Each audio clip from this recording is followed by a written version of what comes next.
साहब। नहीं, इसमें कोई दो मत नहीं, हम लोग जीतेंगे, थोड़ा सा पेशेंस रखें। या जो बदायूं सीट है उसमें जो समीकरण है वो हमारे फेवर में, वो भी हमारी समाजवादी पार्टी के परिवार का है। प्रधानमंत्री नरेंद्र मोदी को लेकर के नरेंद्र मोदी 1 लाख वोटों से ज्यादा वोटों से आगे चल रहे हैं, लगातार आगे ही चलते चले जा रहे हैं। स्टार्टिंग से ही अनुपम, प्रधानमंत्री नरेंद्र मोदी अभी तो फिलहाल 1 लाख से ज्यादा वोट से आगे चल रहे हैं, लेकिन और यकीनन आने वाले वक्त में मार्जिन बढ़ेगा। वाराणसी सीट हो गई, अमेठी की सीट हो गई, बदायूं की सीट हो गई, हर एक तस्वीर हम आपको दिखा रहे हैं। साथ ही साथ फैजाबाद को लेकर भी जानकारी मिली, बीजेपी गोंडा से भी आगे चल रही है।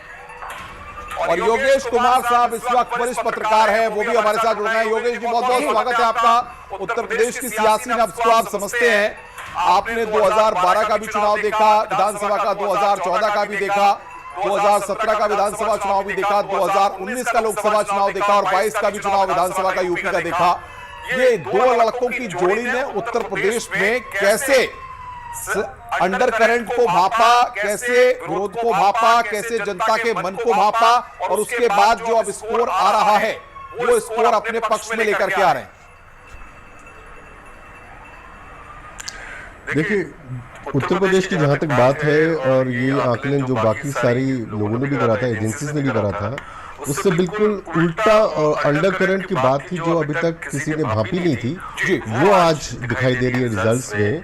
जो बात हुई थी दो लड़कों की जोड़ी जो पूरे यूपी में घूम रही थी, और जो एक नैरेटिव बनाया था कि ये संविधान खतरे में है, रोजगार हम देंगे, हम राशन देंगे।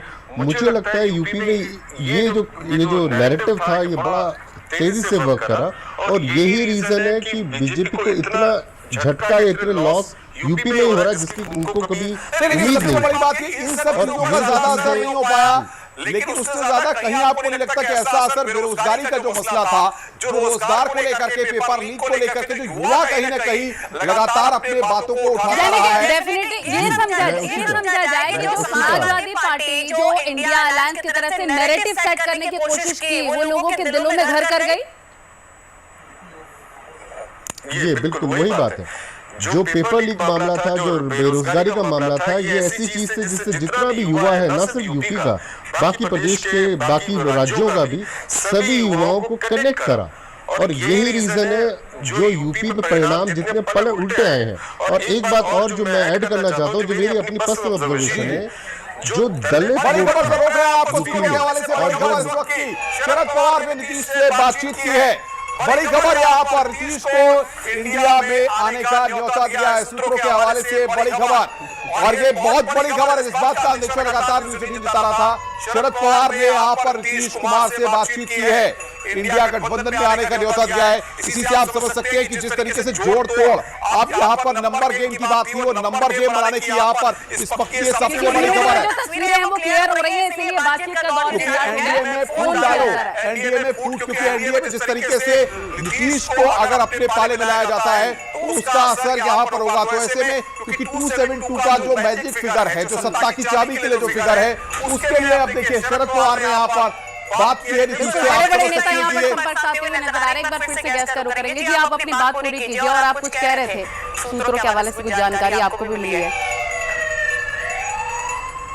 सूत्रों के हवाले से नहीं, मेरा अपना पर्सनल ऑब्जर्वेशन है। यूपी में जो दलित वोट था और जो मुस्लिम वोट था, वो बसपा के उसमें नहीं गया, वो वहां से छिटका है। यूपी में कम से कम बीजेपी से छिटका है और वो इंडिया अलायंस की तरफ गया है। और यही रीजन है, एक जो इतना फैक्टर जो काम कर रहे हैं समाजवादी पार्टी के लिए और कांग्रेस के लिए, एकदम सीट से एकदम चेंज हो गई है।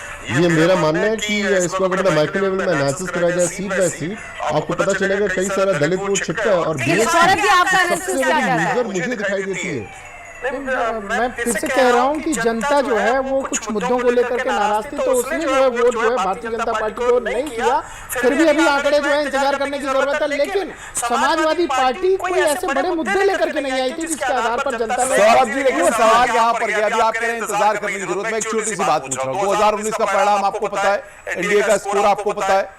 अब जो स्कोर आप टेली में देख रहे हैं वो आप देख रहे हैं, नुकसान तो एनडीए को है, एक बड़ा नुकसान उत्तर प्रदेश में है, इस बात को तो आप मानेंगे। अभी हाँ, नुकसान होता दिख रहा है अभी तो, लेकिन मैं कह रहा हूँ कि कुछ जगहों पे मार्जिन बहुत कम है, जहाँ पर 5,000 का अनुपम, आप ये तस्वीरें देखिए जरा गैस की, यहाँ पे ये तस्वीरें देखिए भारतीय जनता पार्टी के स्पोक्स पर्सन की, और कितने खिलखिलाते लोधी साहब नजर आ रहे हैं। क्या राज है लोधी साहब, बताएं।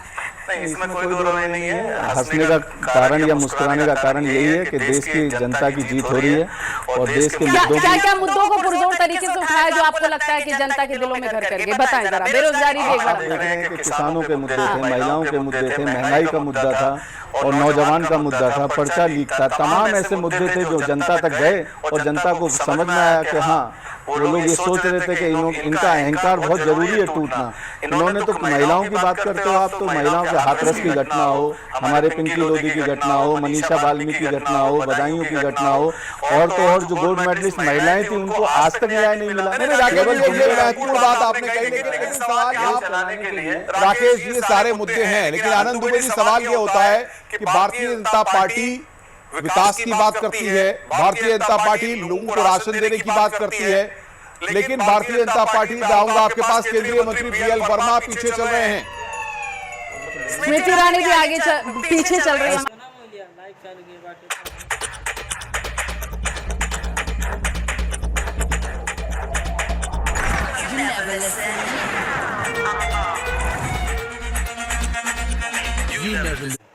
चल रहे हैं केंद्रीय मंत्री कौशल किशोर पीछे चल रहे हैं।